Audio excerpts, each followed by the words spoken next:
Bonjour tout le monde.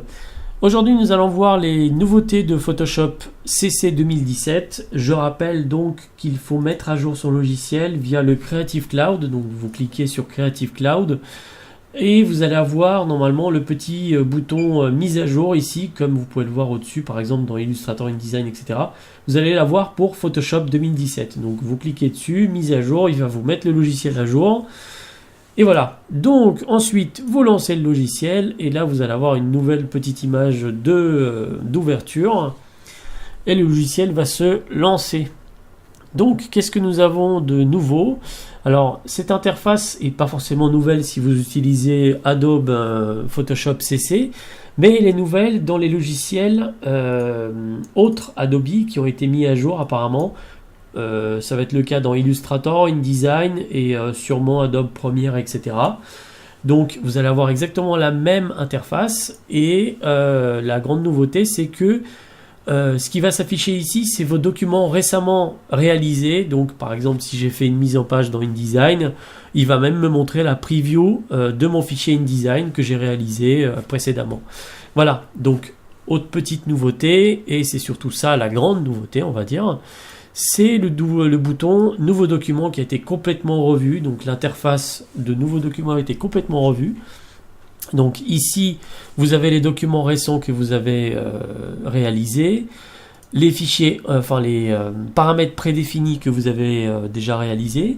Alors, qu'est-ce que le paramètre prédéfini? C'est tout simplement un document que vous allez créer souvent. Vous n'avez pas envie de retaper à chaque fois les mêmes paramètres et vous allez justement l'enregistrer. Donc imaginons j'ai envie de faire un document A4 parce que c'est quelque chose que je vais faire très souvent, 21-29-7 en 300 dpi, couleur RGB, fond par exemple au lieu de transparent je vais mettre blanc. Ici dans les options avancées vous pouvez choisir le profil colorimétrique, donc je vais laisser sRGB, donc c'est RGB évidemment. Et ici, vous avez le petit bouton qui vous permet d'enregistrer un document prédéfini. Donc, je vais appeler ce document A4, sRGB, voilà, et je fais enregistrer. Et comme vous pouvez le voir ici, il me l'a enregistré directement dans mes documents prédéfinis. Donc, si je clique dessus maintenant, je double-clique dessus, hop, il va m'ouvrir le document que j'ai précédemment paramétré. Voilà. Donc, pour revenir ici à cette interface nouveau, vous avez exactement la même chose pour les photos. Donc c'est des documents prédéfinis de documents vierges évidemment, avec des formats, etc. En dessous il vous propose même des modèles. Alors les modèles ce sont des photos qui vous proposent gratuitement à partir de Adobe Stock. Donc Adobe Stock est une base de données d'images gratuite et payante, surtout payante, mais il vous propose quelquefois des photos gratuites comme c'est le cas ici pour on va dire pour vous inspirer pour vos futures créations, etc. Donc là je ne vais pas faire le test, mais si par exemple je choisis ce visuel, je peux le faire télécharger et en fait il va me l'ouvrir et je pourrai travailler tranquillement dessus. Ça va peut-être me donner des idées comme par exemple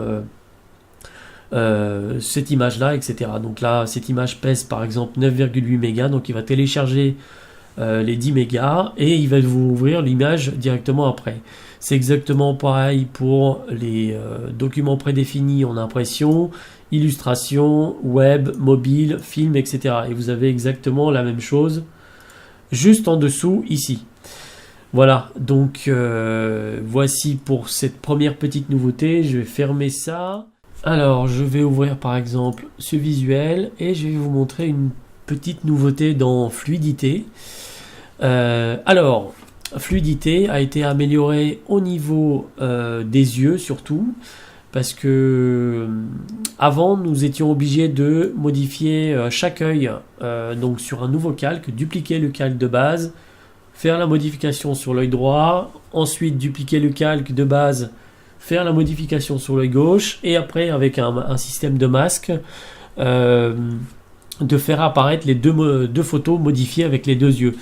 Maintenant nous sommes plus obligés de faire cette manipulation complexe et inutile étant donné que les deux yeux sont complètement séparés. Donc voilà, c'est juste ça la petite nouveauté à ce niveau là dans Fluidité, la détection des traits de visage. Donc évidemment, vous pouvez modifier le sourire, etc. Comme c'était déjà le cas avant.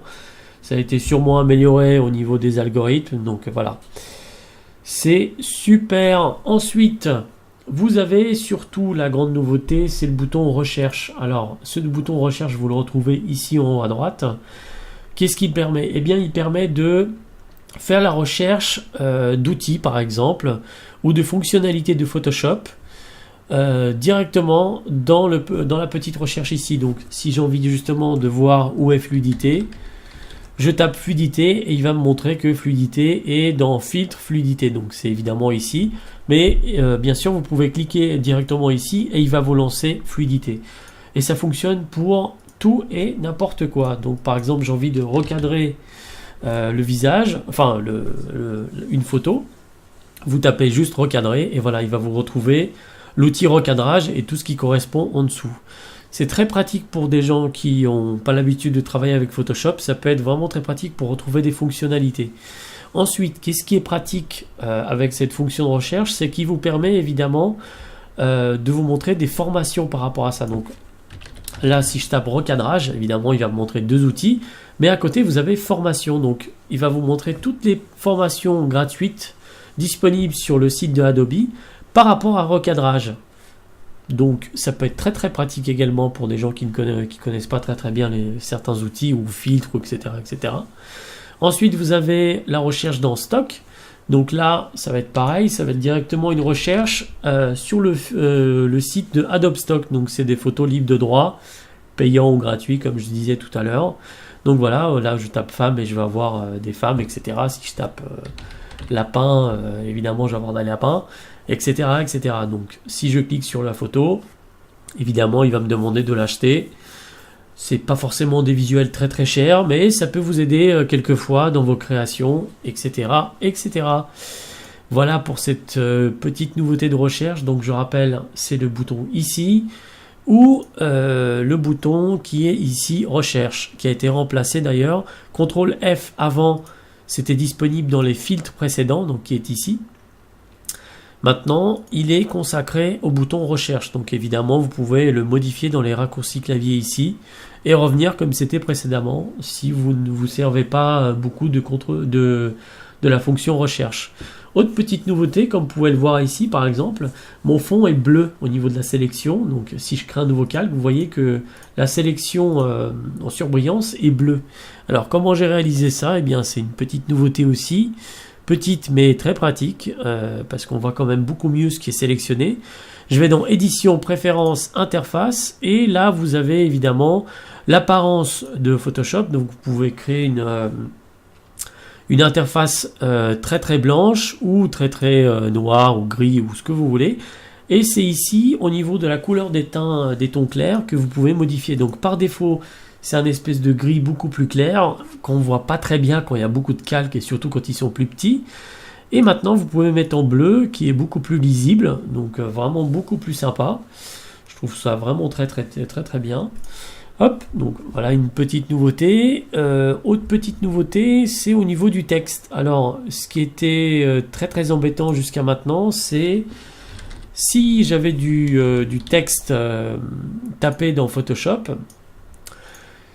Lorsque je suis en train de taper mon texte, pour valider mon texte, soit je suis obligé de cliquer sur un autre outil, donc vous avez vu, je l'ai fait par habitude là un instant, soit je peux cliquer sur le bouton valider ici pour valider ce texte, soit vous avez la possibilité de cliquer sur le bouton entrée de votre clavier numérique. Alors que ce clavier numérique n'existe pas forcément sur les PC ou Mac portables. C'était pas très pratique en fait à chaque fois de cliquer ici ou de sélectionner un autre outil. Surtout que si vous faites V par exemple pour sélectionner un outil, eh ben, il va vous taper la lettre V. Donc maintenant, ce qui est possible de faire, c'est de simplement cliquer autour de votre texte pour le valider. Voilà, le texte est validé et voilà, je peux prendre un outil et voilà. Ce qui n'était pas forcément le cas avant, enfin ce qui n'était pas du tout le cas avant et c'était pas très pratique. Donc maintenant, vous tapez du texte, vous faites une correction ou n'importe quoi, vous cliquez simplement à côté pour le valider. Voilà. Autre petite modification, ce sont les performances du logiciel. Donc comme je l'ai déjà dit, vous allez sûrement voir la différence.